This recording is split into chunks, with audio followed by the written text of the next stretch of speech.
Welcome to Amazing World Channel.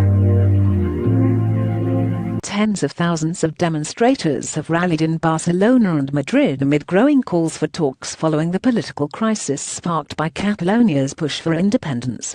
People dressed in white gathered in both cities on Saturday under the slogan, "Shall we talk?" in a message to Spain's political leaders.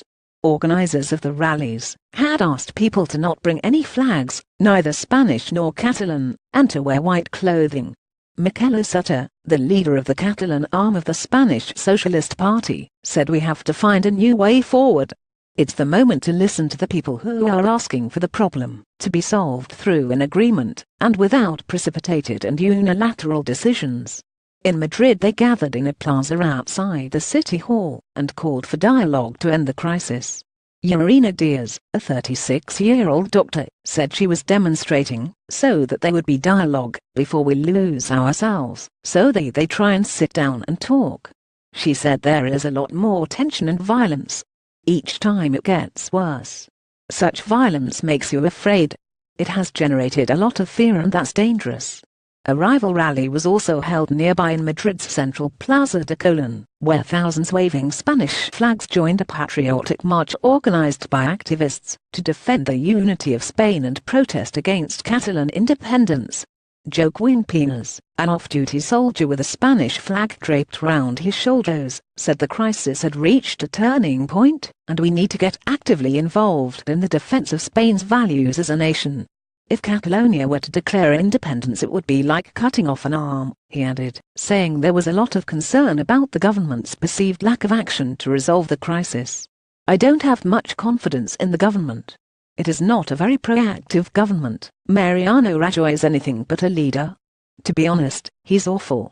About 5,000 people dressed in white filled Sant Jaume Square in front of Barcelona City Hall, municipal police said. Some waved white handkerchiefs, but there were no flags. Ruben Vidal, a 41-year-old DJ, said you can't expect Catalonia to remain in Spain just based on fear. He added that politicians should talk or resign. Tentative signs have emerged that both sides may be trying to defuse the crisis after Madrid apologized on Friday to Catalans injured by police trying to stop people voting in the outlawed independence referendum last Sunday. However, Catalan leaders have not backed down from plans to declare independence, possibly in the next week, after the result of the referendum in which 90% backed independence on a 43% turnout. Many who support Spanish unity did not vote in the poll.